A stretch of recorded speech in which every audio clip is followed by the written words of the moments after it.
நமஸ்காரம். உங்க கல்பனா ஸ்ரீகாந்த். மிதுன ராசி மற்றும் மிதுன லக்ன அன்பர்களுக்கு இந்த நவம்பர் மாசம் எப்படி இருக்கும் அப்படின்றத தெளிவா நான் சொல்ல போறேன். கண்டிப்பா ரொம்ப ரொம்ப கேர்ஃபுல்லா நீங்க கேட்கணும். இந்த 8 நிமிஷம் உங்களுக்கானது. ஏன் அப்படின்னா நீங்க ரொம்ப எச்சரிக்கையா இருக்க வேண்டிய காலமாவே இந்த நவம்பர் மாசம் இருக்கு. சகிப்புத்தன்மை அப்படின்றது உங்களுக்கு ரொம்பவே வேணும் அப்படின்றத ஞாபகம் வச்சுக்கோங்க. இது எதனால சொல்றேன் அப்படின்னா, நீங்க எதிர்பார்த்தது ஒன்னா இருக்கும், ஆனா நடந்த உண்மை வேறையா இருக்கும். அந்த உண்மை நீங்க மறுக்க முடியாத நிலையிலேயே இருக்கும். ஆனா தாங்கவே முடியாத மனபாரத்தை கொடுக்கக்கூடிய வகையில மேக்சிமம் இருக்கு. சிலது நல்லது இருக்கத்தான் செய்யுது. பட் எப்பயுமே எது நெகட்டிவ்னு தெரிஞ்சுக்கிட்டு அதுல நீங்க எப்படி இருக்கணும் தெரிஞ்சுக்கிறது தான் ரொம்ப முக்கியம். சந்தோஷங்கள் கேட்கும் போது சந்தோஷமே, ஆனா எப்படி எடுத்துட்டு போகணும் நெகட்டிவ்ன்றதை தெரிஞ்சுக்கிறதுக்கு தான் ரொம்ப ரொம்ப முக்கியம்ன்றதை ஞாபகம் வச்சுக்கோங்க.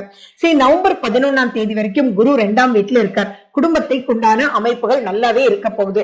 ஆனா நவம்பர் 11க்கு அப்புறம் அவர் வக்ரம் பெறக்கூடிய நிலையில இருக்கார். அந்த வக்ரம் பெறக்கூடிய நிலை அவ்வளவா உங்களுக்கு சாதகமான நிலை இல்லைன்றது ஞாபகம் வச்சுக்கோங்க. ஆனா ஒரு விஷயம், சந்தோஷப்பட வேண்டிய விஷயம் ஒண்ணு இருக்கு. எது எப்படி இருந்தாலும் அதுல இருந்து மீட்டு வந்துடலாம். அதுல இருக்கக்கூடிய குழப்பத்தை சரி செய்து ஒரு நல்ல ஞானத்தை கொடுக்கக்கூடிய வகையில கேது பகவான் இருக்கார். சோ அது உங்களுக்கு பெரும் சக்தியை கொடுக்கும். அந்த கிரகம் நீங்க மனதார வேண்டி விநாயக பெருமான் கோயிலுக்கு இது நீங்க எப்ப பார்க்க ஆரம்பிக்கிறீங்களோ அப்ப இருந்தே டெய்லி முடியும்னா போயிட்டு வாங்க. அப்படி இல்லைன்னா திங்கக்கிழமை மட்டும் போயிட்டு கூட அங்க அருகம்புல் வாங்கிட்டு உங்க வீட்லயே டெய்லி உங்க பக்கத்துல வச்சுக்கிற மாதிரி நீங்க பாத்துக்கோங்க. அது ரொம்ப ரொம்ப முக்கியம்.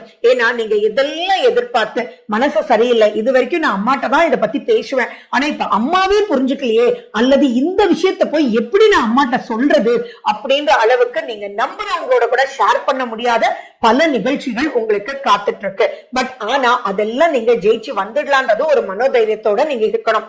தசாபுத்தி அந்தரங்களை மட்டும் கண்டிப்பா இப்ப பாத்துக்கணும்.